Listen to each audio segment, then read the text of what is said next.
Pride and Prejudice by Jane Austen, Volume 3, Chapter 6. The whole party were in hopes of a letter from Mr. Bennett the next morning, but the post came in without bringing a single line from him. His family knew him to be on all common occasions a most negligent and dilatory correspondent.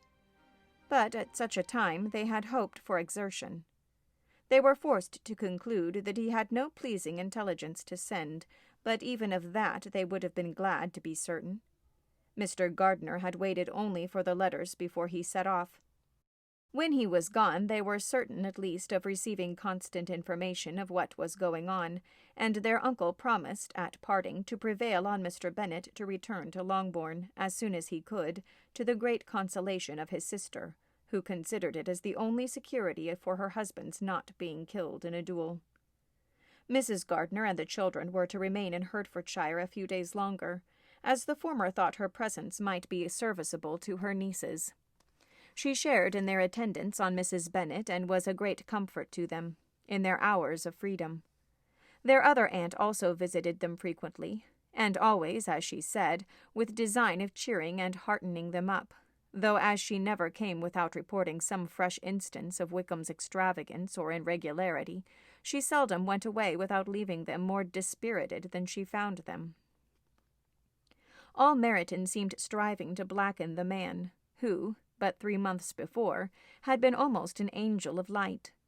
He was declared to be in debt to every tradesman in the place, and his intrigues, all honoured with the title of seduction, had been extended into every tradesman's family. Everybody declared that he was the wickedest young man in the world, and everybody began to find out that they had always distrusted the appearance of his goodness. Elizabeth, though she did not credit above half of what was said, believed enough to make her former assurance of her sister's ruin still more certain, and even Jane, who believed still less of it, became almost helpless, more especially as the time was now come when, if they had gone to Scotland, which she had never entirely despaired of, they must in all probability have gained some news of them. Mr. Gardiner left Longbourn on Sunday. On Tuesday his wife received a letter from him. It told them that on his arrival he had immediately found out his brother and persuaded him to come to Gracechurch Street. That Mr. Bennett had been to Epsom and Clapham before his arrival, but without gaining any satisfactory information, and that he was now determined to inquire at all the principal hotels in town, as Mr. Bennett thought it possible they might have gone to one of them, on their first coming to London, before they procured lodgings. Mr. Gardiner himself did not expect any success from this measure, but as his brother was eager in it, he meant to assist him in pursuing it. He added that Mr. Bennett seemed wholly disinclined at present to leave London, and promised to write again very soon. There was also a postscript to this effect. I have written to Colonel Forster to desire him to find out, if possible, from some of the young man's intimates in the regiment, whether Wickham has any relations or connections who would be likely to know in what part of the town he has now concealed himself. If there were any one that one could apply to with a probability of gaining such a clue as that, it might be of essential consequence. At present, we have nothing to guide us. Colonel Forster will, I dare say, do everything in his power to satisfy us on this head. But on second thoughts, perhaps Lizzie could tell us what relations he has now living, better than any other person. Elizabeth was at no loss to understand from whence this deference for her authority proceeded, but it was not in her power to give any information of so satisfactory a nature as the compliment deserved. She had never heard of his having had any relations, except a father and mother, both of whom had been dead many years. It was possible, however, that some of his companions in the shire might be able to give more information. And though she was not very sanguine in expecting it, the application was a something to look forward to. Every day at Longbourn was now a day of anxiety, but the most anxious part of each was when the post was expected. The arrival of letters was the first grand object of every morning's impatience. Through letters, whatever of good or bad was to be told, would be communicated, and every succeeding day was expected to bring some news of importance. but before they heard again from Mr. Gardiner, a letter arrived for their father from a different quarter, from Mr. Colins, which, as Jane had received directions to open all that came for him in his absence, she accordingly read. And Elizabeth, who knew what curiosities his letters always were, looked over her, and read it likewise. It was as follows. My dear Sir, I feel myself called upon by our relationship, and my situation in life, to condole with you on the grievous affliction you are now suffering under, of which we were yesterday informed by a letter from Hertfordshire. Be assured, my dear sir, that Mrs. Colins and myself sincerely sympathize with you and all your respectable family in your present distress, which must be of the bitterest kind, because proceeding from a cause which no time can remove. No arguments shall be wanting on my part that can alleviate so severe a misfortune, or that may comfort you under a circumstance that must be of all others most afflicting to a parent's mind. The death of your daughter would have been a blessing in comparison to this. And it is the more to be lamented, because there is reason to suppose, as my dear Charlotte informs me, that this licentiousness of behavior in your daughter has proceeded from a faulty degree of indulgence, though at the same time, for the consolation of yourself and Mrs. Bennett, I am inclined to think that her own disposition must be naturally bad, or she could not be guilty of such an enormity at so early an age. However so that may be, you are grievously to be pitied, in which opinion I am not only joined by Mrs. Colins, but likewise by Lady Catherine and her daughter, to whom I have related the affair. They agree with me in apprehending that this false step in one daughter will be injurious to the fortunes of all the others, for who, as Lady Catherine herself condescendingly says, will connect themselves with such a family. And this consideration leads me, moreover, to reflect with augmented satisfaction on a certain event of last November. For, had it been otherwise, I might have been involved in all your sorrow and disgrace. Let me advise you, then, my dear sir, to console yourself as much as possible, to throw off your unworthy child from your affection forever, and leave her to reap the fruits of her own heinous offence. I am, dear sir, etc., etc. Mr. Gardiner did not write again till he had received an answer from Colonel Forster, and then he had nothing of a pleasant nature to send.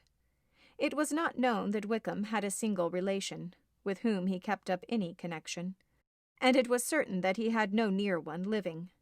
His former acquaintance had been numerous, but since he had been in the militia, it did not appear that he was on terms of particular friendship with any of them. There was no one, therefore, who could be pointed out as likely to give any news of him, and in the wretched state of his own finances, there was a very powerful motive for secrecy, in addition to his fear of discovery by Lydia's relations, for it had just transpired that he had left gaming debts behind him, to a very considerable amount. Colonel Forster believed that more than £1,000 would be necessary to clear his expenses at Brighton. He owed a good deal in the town, but his debts of honour were still more formidable. Mr. Gardiner did not attempt to conceal these particulars from the Longbourn family. Jane heard them with horror. "A gamester!" she cried. "This is wholly unexpected. I had not an idea of it." Mr. Gardiner added in his letter that they might expect to see their father at home on the following day, which was Saturday. Rendered spiritless by the ill success of all their endeavours, he had yielded to his brother-in-law's entreaty that he would return to his family, and leave it to him to do whatever occasion might suggest to be advisable for continuing their pursuit. When Mrs. Bennett was told of this, she did not express so much satisfaction as her children expected, considering what her anxiety for his life had been before. "What, is he coming home, and without poor Lydia?" she cried. "Sure he will not leave London before he has found them. Who is to fight Wickham and make him marry her if he comes away?" As Mrs. Gardiner began to wish to be at home, it was settled that she and her children should go to London at the same time that Mr. Bennett came from it. The coach therefore took them the final stage of their journey and brought its master back to Longbourn. Mrs. Gardiner went away in all the perplexity about Elizabeth and her Derbyshire friend that had attended her from that part of the world. His name had never been voluntarily mentioned before them by her niece, and the kind of half-expectation which Mrs. Gardiner had formed of their being followed by a letter from him had ended in nothing. Elizabeth had received none since her return that could come from Pemberley. The present unhappy state of the family rendered any other excuse for the lowness of her spirits unnecessary. Nothing, therefore, could be fairly conjectured from that, though Elizabeth, who was by this time tolerably well acquainted with her own feelings, was perfectly aware that, had she known nothing of Darcy, she could have borne the dread of Lydia's infamy somewhat better. It would have spared her, she thought, one sleepless night out of 2. When Mr. Bennett arrived, he had all the appearance of his usual philosophic composure. He said as little as he had ever been in the habit of saying, made no mention of the business that had taken him away, and it was some time before his daughters had courage to speak of it. It was not till the afternoon, when he joined them at tea, that Elizabeth ventured to introduce the subject, and then, on her briefly expressing her sorrow for what he must have endured, he replied, "Say nothing of it. Who should suffer but myself? It has been my own doing, and I ought to feel it." "You must not be too severe upon yourself," replied Elizabeth. "You may well warn me against such an evil. Human nature is so prone to fall into it. No, Lizzie, let me once in my life feel how much I have been to blame. I am not afraid of being overpowered by the impression. It will pass away soon enough." "Do you suppose them to be in London?" "Yes. Where else can they be so well concealed?" "And Lydia used to want to go to London," added Kitty. "She is happy, then," said her father dryly, "and her residence there will probably be of some duration." Then, after a short silence, he continued, "Lizzie, I bear you no ill will for being justified in your advice to me last May, which, considering the event, shows some greatness of mind." They were interrupted by Miss Bennett, who came to fetch her mother's tea. "This is a parade," cried he, "which does one good. It gives such an elegance to misfortune. Another day I will do the same. I will sit in my library in my nightcap and powdering gown, and give as much trouble as I can. Or perhaps I may defer it till Kitty runs away." "I am not going to run away, Papa," said Kitty fretfully. "If I should ever go to Brighton, I would behave better than Lydia." "You go to Brighton! I would not trust you so near it as Eastbourne for £50. No, Kitty. I have at last learned to be cautious, and you will feel the effects of it. No officer is ever to enter my house again, nor even to pass through the village.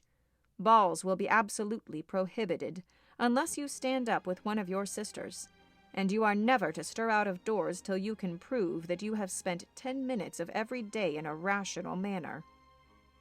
Kitty, who took all these threats in a serious light, began to cry. "Well, well," said he, "do not make yourself unhappy. If you are a good girl for the next 10 years, I will take you to a review at the end of them.